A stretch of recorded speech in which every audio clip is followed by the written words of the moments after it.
Along the Turkish-Syrian border, reports are emerging of Christians living, dying, and fleeing in the face of a Turkish onslaught aided by jihadist troops. They hope their pleas reach the Christians of America. In January of this year in Kobani, CBN News interviewed Pastor Zani and his wife Chinar after President Trump said he would pull U.S. troops. At the time, they pleaded with the president. Why did President Trump do this? That he immediately wants to withdraw the forces from here? Is it possible that he was not considering the church, or that he doesn't know that there are believers here? 10 months later, CBN News received this message from Chinar via an encrypted app. "We are afraid of one thing. If Kobani enters the siege and the gas, fuel, food, and medical supplies and heating means will be cut off, it will become a real disaster. We do not know what will happen next." Miles from Kobani in Sarikani, Rouhani TV interviewed Ziad Musa, the only Christian left in town. He said, "The Turkish state is destroying the Christian churches and heritage and trying to annihilate the Christians from this region." This Rudao 24 report documented the fears of the Christians in Kamishli.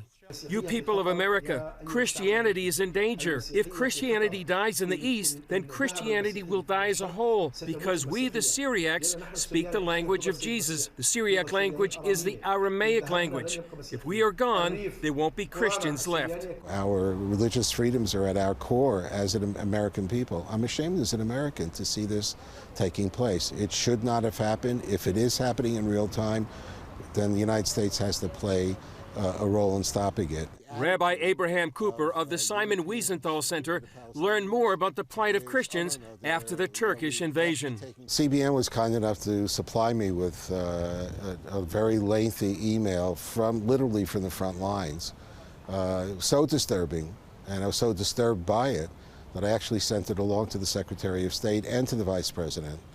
Two people in the administration, top people, who are very much committed to the issue of protecting religious minorities. Cooper, like many other leaders, hope President Trump will reverse course. It is a disaster. The president has been known to change course pretty quickly.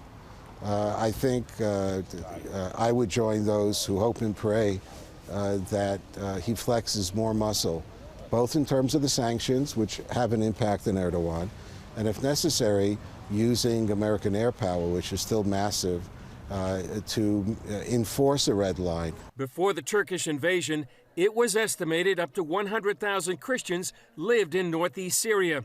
How many remain in the cradle of Christianity after Erdogan's invasion remains to be seen. But many are looking to the President of the United States and the Church in America for help. And Chris Mitchell joins us now with more live from Jerusalem. Chris, tell us about the Christians you met in northeast Syria earlier this year. Well, it was a real privilege and honor to be with many of these Christians. You may have seen in that last shot, I was sitting down there breaking bread after a Sunday service at the Church of the Brethren in Kobani. That's where we met Pastor Zani and his wife Chinar. It's heart-wrenching, actually, to see the plight they're in right now. I was just trying to get a hold of Chinar earlier on that encrypted app. We didn't make connection. Hopefully we will a little bit today. And really their plea, Mark, is really for Christians in the United States to, first of all, understand the plight they're going through right now, how dangerous it is for them, particularly because of the Christians, and also to do what they can to speak up on their behalf, certainly pray for them as well. You have to understand that the jihadist forces that are allied with the Turkish army, they call themselves, some of them, the army of Muhammad. They're after the infidels, so they're after the unbelievers, as they say. So that makes Christians a target for this army. So that's why they're in such a dangerous situation right now and why they need prayer so much. Chris, Presidents Erdogan and Putin meet tomorrow. Why is that meeting so important? Well, you know, Mark, you could argue that the meeting last week with Vice President Pence and Secretary of State Pompeo, as significant as that was, and broker a ceasefire for 5 days, that the more important and significant meeting will be tomorrow when President Erdogan and Putin meet. And the reason for that is that now Putin is basically the new sheriff in town. He's the one really with the power and calling the shots. And that is going to be fascinating to see how they bridge their own differences, because Turkey and Russia, while they may have areas of agreement, they have also areas of great disagreement on how they want the geopolitics and how they want this to unfold. So that's going to be a very important meeting and will help determine the fate of what's going to happen in northeast Syria, perhaps for the foreseeable future. Senator Mitch McConnell wrote in an op-ed that he would like to see U.S. troops reintroduced to Syria. Is that realistic, Chris? Well, it's going to come with a price, and there is certainly a possibility that they could reintroduce U.S. presence up near the Syrian border. There is talk of the possibility of a no-fly zone. In fact, when we talked to Rabbi Cooper yesterday, that's what he said would be one first step, and that's what others are saying, where the U.S. could impose a no-fly zone on that. Whether or not they can remains to be seen. There's a price to be paid for the U.S. pulling out of that area if they want to reintroduce themselves.